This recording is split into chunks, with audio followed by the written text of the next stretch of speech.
Hello, hello, my amazing listeners. How are you today? Like in this moment, do you know how your body is doing?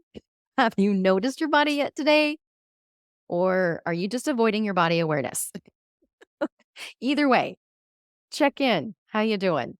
I'm excited to be here with you. For those of you who joined me at the Love You Now conference with Kaylee Dunn, I was so excited to see you there. If you missed it, then head over to the show notes. I have a replay there for you and the free workbook that I offer as part of that conference. I also have developed a new self-paced guide called Divorce 101. And it's divided up into the three pillars of awareness, acceptance, and agency.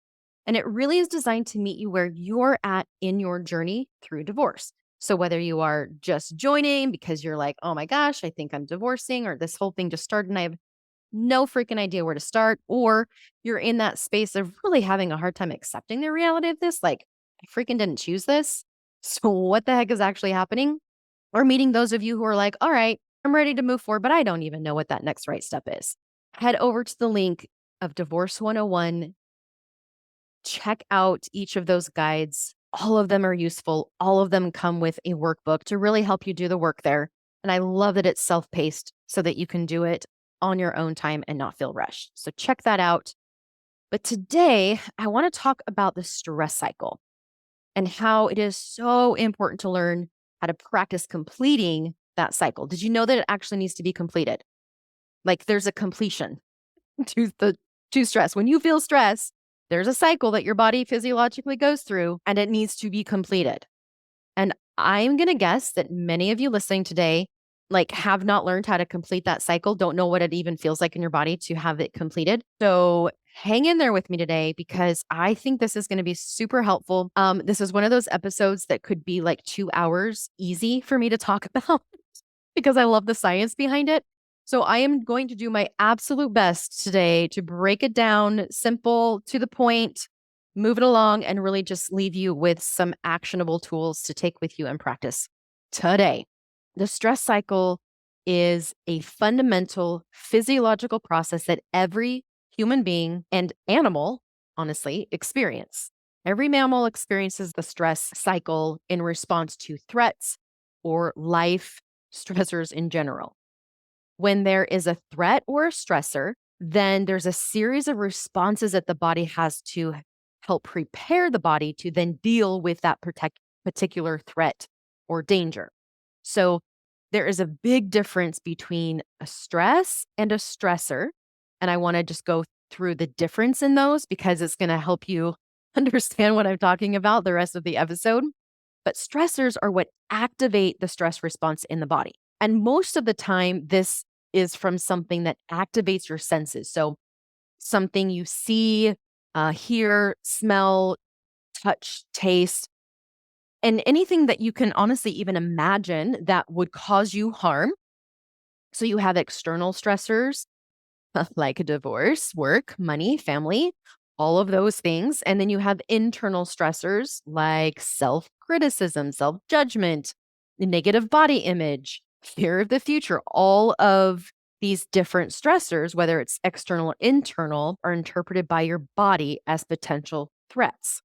So this is what happens when you've heard people describe like the primitive brain and how it responds to the tiger behind the bush, right? Very, very much life, death. And this is why it's very much similar to animals as well. So after that perception of stress, then you have the activation of the stress response.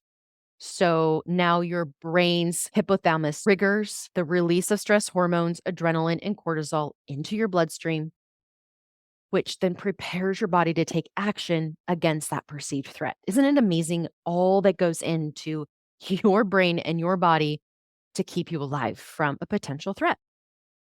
Okay, so now your physical body is literally going through physiological changes. Your heart rate increases, your blood pressure rises, your muscles tense up, and your senses like sight and sound, smell, taste, they actually get really attuned. They become really activated. In fact, my therapist was just telling me Monday how much I am still very attuned to my surroundings, which is why the other day at the restaurant that Scott and I were at, someone dropped a plate and I thought I was going to die. Like I still have that PTSD that PTSD symptom, right? Where I respond to loud noises. My body had a response, right? And so you might go into fight, flight response because it's designed to help you react very quickly to that stress response. How many of you can relate to this, not only in your marriage, but after divorce? And you're noticing that you continue to have these stress response. Now, there are a couple different things that factor into how the body and the brain determine what stress response you take, whether it's the fight, flight, or freeze. So, in that split second, your brain perceives the threat that it then has to assess and determine which response is more likely to keep you alive to help you survive, right? So, when your brain notices a threat and decides that you're more likely to survive by trying to escape, then it is going to flight. Run away, get away, and do it fast. Flight is from fear and avoidance. This is when you might be feeling worried or anxious or frightened or unsure. Those emotions typically are associated with the flight, run, get away fast response. Now, when your brain decides that you're more likely to survive by trying to conquer the stress, then it's going to send the signal of fight. And fight is the anger approach, but both of these are like the go response, like do something. Emotions in fight are going to be angry, maybe annoyed, irritated, enraged, infuriated. Now, when the brain decides that you're too slow to run or too small to fight, then it decides your best chance for survival is to freeze and play dead. Maybe the threat will go away. Maybe someone will come and help. The emotions here that you might feel when it's freeze response, it kicks in the numbing, the disconnected, shut down, immobilized, really that sense of being paralyzed. How many of you have felt that sense of paralyzed fear? And it's interesting because the very word sympathetic means with emotion, while parasympathetic, the system that controls the freeze response, it means beyond emotion. Doesn't that make so much sense when you feel the freeze? It's like everything is just like all the emotions just too much. I look at freeze as your last ditch response. In fact, sometimes this can happen when you are in flight or you're just running and running and running and running and you run out of stored energy and then your parasympathetic nervous system shuts down. I remember feeling this when it felt like there was absolutely nothing that I could do to stop the abusive behaviors in communication, even post divorce. My system had completely shut down. In fact, one time we should bring my mom on and have her talk about the time that she thought that I was dead because I had a stress response and went home, literally collapsed in my bed from just feeling paralyzed. And I didn't wake up. Her and my dad were pounding on the door. They were trying everything to which way to get my attention. They knew I was home. I was so like out of it, dead to the world because everything had completely shut down. That is a total systems shutdown. Okay, now completing the stress cycle. This is what we're really talking about here. So, thank you for being patient with me as I walked through what the stress cycle looks like. Now, completing that means your system has found safety once again. There's been some resolution to that stress response. And so now you're going to return to your baseline. The threat is, over, and your body can now slow the heart rate down, the muscles can start to relax, and the hormone levels can decrease. That catabolic energy can start to decrease, and you're building more of the anabolic. This is the repair energy. It's repairing the muscles that were super tense. Okay, but here's the frustrating part, and the part that all of you know all too well is that when you've experienced betrayal, trauma, abuse, and divorce, then it throws the stress cycle out of balance. Now you're dealing with chronic stress, you're having recurrent triggers, and you're suppressing your emotions, which is now disrupting your sleep. Now you have physical health issues like maybe chronic pain, autoimmune issues, sleep issues. And it's because you've been living in a state of stress response, fight, flight, freeze, far longer than it was intended for your body to handle and sustain. This is not sustainable. It was never designed this way. Lucky us. So, just like I mentioned last week, when you are continuing to experience abusive behaviors in communication and post divorce adaptive bonding cycle, your system is still experiencing fight, flight, freeze. You might be physically safe because you're divorced and not living in the same space as your partner anymore. But what I've noticed happen is we've become so accustomed to functioning and fight, like in that fight, flight, freeze, that to live in actual safety and getting to that baseline almost feels wrong. Like something's not quite right if I can't fight, flight, or freeze. I might have shared this example before, but I remember when I finally got my lawyer to be the median of conversation and communication between my soon to be ex, because every time I would receive a text message or an email, phone call, I would just have a stress response, and it would hold me captive for hours, if not the whole day or a couple days, depending on what that threat was. But I would just become so stuck in that stress response. So the boundary was, if you need to communicate, you need to communicate through my lawyer. Well, what I realized was, even though that boundary had been implemented, and I didn't need to feel fear or threat because I knew what I was doing was legal, like the lawyers got my back, right? I found myself still checking the phone, checking the messages, checking the email, because to do so felt like something was wrong. And what was happening is my body, my nervous system was still assessing and looking for that threat, because that's what it was trained to always do. This really goes along with the post divorce adaptive bonding cycle, right? Like, here's the attachment. Even when I was able to create the safety externally, I had yet to create the safety internally. I was the one that had to complete that stress cycle inside. And the adaptive bonding cycle, the pattern that I had been used to, is seeking for my partner at the time to create that, right? To help create safety, to help make me feel safe again. And sometimes this carries over post divorce, where you might, and even subconsciously, still be looking for this person that you are divorcing or divorced to still create some sense of safety so that you can complete that stress cycle. And that's what's going to also keep you in that post divorce adaptive bonding cycle, because truly, you are the one that has to complete that stress cycle inside. Even though on the outside looking in, it seemed like, I was doing a good job by creating some safety, but I still wasn't understanding how important completing the stress cycle within my body, within my central nervous system, was even more important. And so when he didn't go through the lawyer eventually, because can't keep boundaries, he reached out to me. Then it was like, oh my gosh, see, of course he does. Of course he does this. And even though it still felt threatening and violating in a really twisted way, it almost felt relieving, because my body had become so used to that predictability.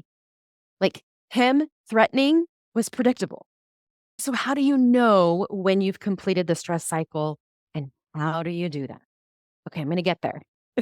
I had a friend send me a TikTok the other day with some kind of animal. I honestly have no idea what kind of animal this was, but it was a small little animal that was in the middle of a road, and it was standing on that yellow, like, middle line of the road, and cars were going back and forth either direction. And one particular car had stopped right alongside this animal, and the animal was frozen, standing in the middle of this road on this yellow line in like a Karate Kid pose.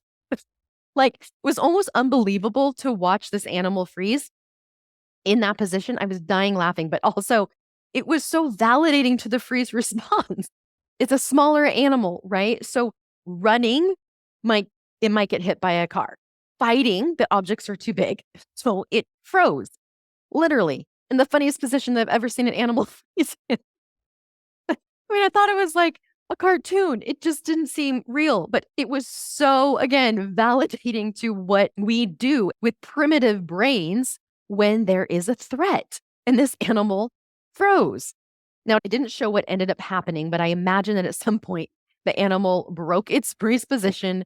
And once its body got to a safer place, it would do a shudder or a shake, and then it would move on. Have you ever seen an animal do that? Like, when a bird flies into your window and then it just shakes its whole body, its feathers, and then it flies off. In fact, my little Stella will do that every morning. I'll come in and pick her up, and here she's been like relaxed position, and then I come and grab her. As soon as I put her down, she shakes her entire body. And it's interesting because shaking or shuddering is a natural physiological response that gets you back to baseline. It helps complete the stress cycle. In fact, during most of my therapy sessions where I'm doing deep brain reorienting around originating trauma, I will often shudder or my body will shake or I even feel that tense and tightening. And then I will squeeze all of it, tense every muscle and then release. I'm processing an old stress response that was never completed. Okay, now I honestly could go on and on about the science of what happens in the body. And I'm actually going to be airing an episode around energy in the body that I think is going to be super helpful, especially to those of you who have a really hard time with the emotion work. But right now, I just want to offer you some practical tips to help you complete the stress. Let me back up. Practice completing the stress cycle. I want to do so under the framework of the 3 pillars: awareness, acceptance, and agency. Somehow for me, when I put it in these 3 pillars, it just makes it more tangible, doable. The first thing we want to do in awareness is become more aware of those triggers or external and internal stressors that cause the stress response of fight, flight, or freeze. Perhaps start identifying your emotional stressors. These are often linked to that past trauma and can really activate the stress cycle. Maybe you do this through journaling the emotions arise, or thought dumping, or body scans. Either way, you're just raising your self awareness and pinpointing these patterns that activate the stress cycle. Next, we transition into acceptance. And this is really important to acknowledge your emotional responses to the stressor without judgment, shame, or blame. And it can be really helpful here to really get into the body, turn towards the body, notice the sensations in the body, make intentional space for those responses to be there. This can be really hard for many of you who believe that you should be better by now, right? Or like, I've been divorced for this long. Why am I still stuck here? I should be over this. I should be healed by now. Okay, I know you don't want to hear this. And these trauma parts are going to be a part of you as long as you have a human brain and human body. Part of acceptance is not judging or shaming or blaming because you are not your trauma. Who you are is not your trauma, but these parts will always do their job. And yet, when you practice completing the stress cycle, you're essentially letting these parts know that you are in charge. You're letting these parts know that you are safe and you've got them, that you can trust you and you don't need to be on such high alert. But you can't do that when you're frustrated with yourself, annoyed with yourself, and continue to blame the stressor, AKA your ex, or feel like something is intrinsically wrong with you that you continue to have this response of fight, flight, freeze to a stressor. Accepting that this is part of the human experience. Here, you are making space for these parts to exist because they do.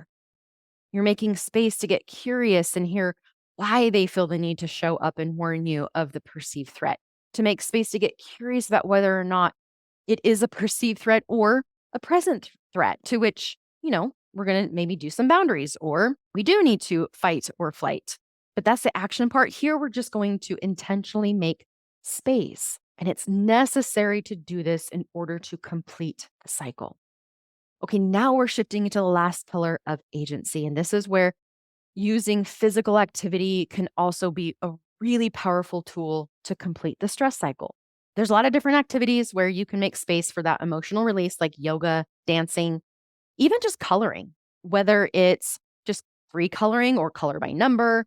If you are in a fight response, maybe chucking eggs at a tree, going to a rage room, whatever that is, you're allowing the emotion to be in the body so that it can start processing through, which, if we look at it energetically, what you're doing is starting to create more of that anabolic energy, which is the building up rather than the catabolic, which is breaking down.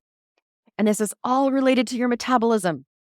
But the longer you stay in that catabolic space, this is when you're going to start seeing the physiological impacts.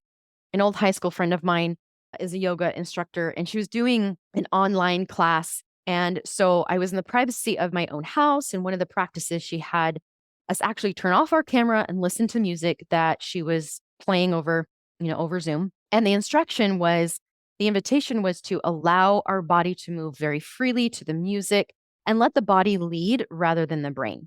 And it was maybe 5 minutes into really letting my body take lead and move however it decided it needed to move. Then I started to cry and release some of these emotions that I didn't even know were trapped in there. But the key here that I want to point out is that I was in a safe space where my body knew there wasn't an imminent threat. So it allowed me to complete the stress cycle. There was some emotion trapped. There was something that hadn't completed. And it wasn't until I allowed my body to move and move freely and safely that it was like, oh, all right, well, let's just show you this. That came out through my eyeballs. I literally felt physiologically different once that completed. Every once in a while, putting on my angry playlist and going for an angry run helps me process through and complete the stress cycle. When fight was activated, by the time I get back, I feel physically different in my body, which lets me know I completed the cycle. This was my go-to early on after divorce. Like me, Eminem, Miranda Lambert, Carrie Underwood, they had my back. Okay, another option to complete the stress cycle is combining awareness and acceptance. So, stress often arises when you start to ruminate on past traumas or you have a lot of anxieties about the future. So, introducing the mindfulness practices to help you stay present will also help you manage those negative thought patterns. You can do breathing exercises, meditation, any of those grounding techniques that you've probably heard about, read about, listened to me talk about. They really can be incredibly effective when you consciously choose this. I really want to emphasize the importance of self-care, self-nourishing, and starting to do the things that bring you joy, that nourish your mind and body and spirit. This is when you're going to start accessing that anabolic energy, which literally impacts your bones and your muscles. It builds you up, it heals, it repairs. Like healing work, body was designed to know how to do this. It's the more I learn about it, the more I study it, I am fascinated, I'm in awe. And for me, it really does help me love my body because it does know how to heal. It knows what to do when I trust it. That's the practice part. That's the hard part, is getting my brain out of the way. As you practice this week, pay attention to your body. You'll start to notice more and more that what it feels like in your body when you've completed that stress cycle. It's going to be different for everybody. It might take some of you more time than others to recognize it. And we're not comparing. We're not going to moralize this. Okay. All we're doing is practicing. Let's just start with very actionable steps that align with each of these pillars: awareness, acceptance, and agency. Because you consciously choose this, you are going to access that anabolic energy, which is the repair energetically in your body. It is interesting because a lot of my clients will talk about how their metabolism just feels super out of whack. Their body's holding on to all this weight because it's producing so much catabolic energy, which activates cortisol and adrenals. Okay, sorry, all the science. But trust me, that anabolic energy that you start tapping into by really starting to be the chooser in your life and consciously choosing things, it is healing. And it's just amazing to me that our bodies are built to repair. But just like anything, you are the chooser in your life. And so you need to consciously choose healing because you can. Take care, everybody.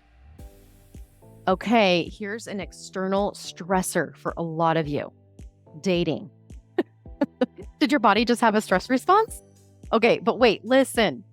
Dating from within is like completing the stress response after relationship stress and trauma before you actually start dating. You don't want to be stressed dating? Yes, on the last day, I will share some concepts that will help you when you are ready to date. But most importantly, I will be going over 7 levels of energy, both catabolic and anabolic, to help you identify where you're at and why, and make the shift within first. Deciding to date needs to be a conscious choice from a place of self-compassion, self-like. We'll get to self-love. It needs to be coming from a place of that excited anticipation, not stress, confusion, or fear. So come join me for the Dating Within workshop, October 12th through 14th, 7 p.m. Mountain Time. It is okay if you can't make all 3 evenings. They are recorded, but on that last night, for those of you who so choose, Scott will be joining me for a Q&A, which has been super helpful to bring even more awareness to you, as you will be able to see other stressors that need to be completed prior to dating. Now, this doesn't mean that he's going to stress you out. Anyways, join me. It is fun. Get your spot with the link in the bio, and I will see you there.